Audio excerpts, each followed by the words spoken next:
لیکن یہ پہلا سٹیپ کوئی بہت مشکل، کوئی یہ راکٹ سائنس نہیں ہے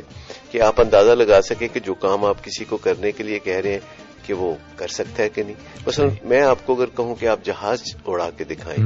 آپ بار بار میں زور دوں کہ آپ جہاز اڑا کے دکھائیں، تو میرا خیال ہے یہ مناسب نہیں ہوگا، کیونکہ مجھے پتا ہے آپ کو جہاز اڑانا نہیں آتا، میں نے اس کی ٹریننگ نہیں لی. جی،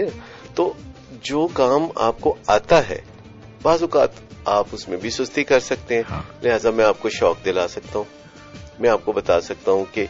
یہ کام اگر آپ کریں گے تو آپ کو فوری کے فوری اس کا کوئی فائدہ ہوگا، یا اس وقت آپ کو یہ کام کرنے کی ضرورت ہے. اور جس رشتے میں بھی میں اور آپ بندے ہوں گے اس رشتے کے تحت ہم دوسروں میں تحریک دلا سکتے ہیں. تو ایک نشے کے مریض سے جب ہم نشہ چھوڑنے کی بات کرتے ہیں تو ہمیں پہلے پتا ہونا چاہیے کہ نشہ چھوڑنا از خود اس کے بس کا کام نہیں. اگر ہم نشہ کم کرنے کی بات کرتے ہیں یہ بھی سیم ہے، نشہ کم کرنا بھی اس کے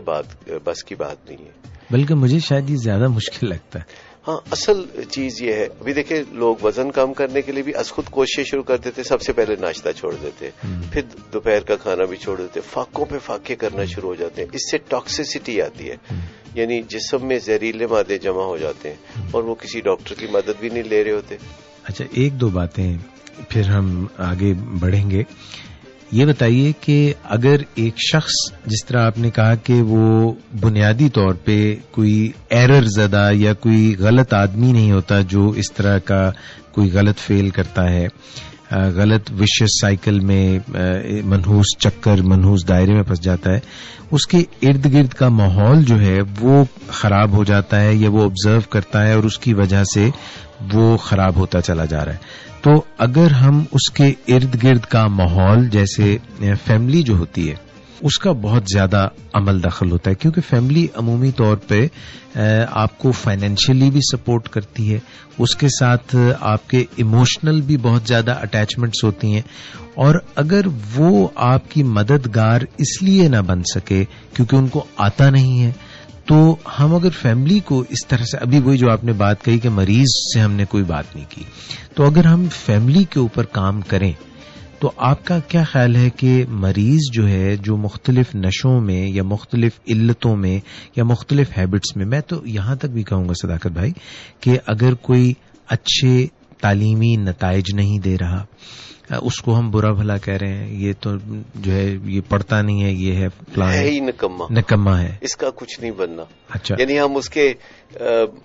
حال کو، ماضی کو، مستقبل کو ایک ہی نشانے پہ تباہ کر دیتے، مسترد کر دیتے ہیں شخص کو. ہم کہتے ہیں کہ نہ اس نے پہلے کبھی پڑھا ہے، نہ اس نے کبھی پڑھنا ہے، نہ اس کا کوئی مستقبل ہے. اس طرح کی باتیں جب ہم اپنے پیاروں کے ساتھ کرتے ہیں، یا ایٹریبیوشنل ایرر جس کو ہم کہتے ہیں کہ اس کے اندر کوئی بنیادی سا اندرونی سا نقص ہے، کوئی ایسا کوئی جینیٹک قسم کا ڈیفیکٹ ہے کہ یہ پڑھائی نہیں کر سکتا یا یہ زندگی میں آگے نہیں بڑھ سکتا، جب ہم لیبل کر دیتے ہیں کسی کو تو اس سے شیم پیدا ہوتی ہے، اور شیم سے مسئلے حل نہیں ہوتے. مسئلے حل ہوتے ہیں جب ہم یہ سوچنے لگیں کہ یہ جو بندہ غلطی کر رہا ہے یہ غلط نہیں ہے، یہ ایک غلطی کر رہا ہے، اور دوسرا ہم سوچیں کہ ہم بھی کوئی غلطی کرتے ہوں گے، وہ ذرا اور دوسری قسم کی ہوگی. ہم سب غلطیاں کرتے ہیں، اور ہمارے غلطیوں میں ورائٹی ہوتی ہے. جو غلطی ہمارا پیارا کر رہا ہوتا ہے ہم وہ غلطی نہیں کر رہے ہوتے، اس لیے ہمیں بڑا برتری کا احساس ہوتا ہے. ہم غلطی کوئی اور کہیں کر رہے ہوتے ہیں، کسی اور ڈپارٹمنٹ میں کر رہے ہوتے ہیں، ہم اپنی بے بسی کا مظاہرہ کسی اور ڈپارٹمنٹ میں کر رہے ہوتے ہیں. اور یہ سارے معاملات سدھارنے کے لیے ہمیں مذاکرات کا سہارا لینا ہوتا ہے، ہمیں بات چیت کا سہارا لینا ہوتا ہے. اور جب ہم بات چیت کے ذریعے معاملات کو آگے بڑھاتے ہیں، توہین نہیں کرتے، تو صورتحال کا حل نکلنا شروع ہو جاتا ہے. لیکن ایک سب سے بڑی بات یہ ہے کہ اگر کسی فیملی میں کوئی علت کا شکار ہے اور اس کی فیملی اسے سدھارنا چاہتی ہے، اب جو بندہ علت کا شکار ہے اس کو پتہ نہیں کہ اس کی علت میں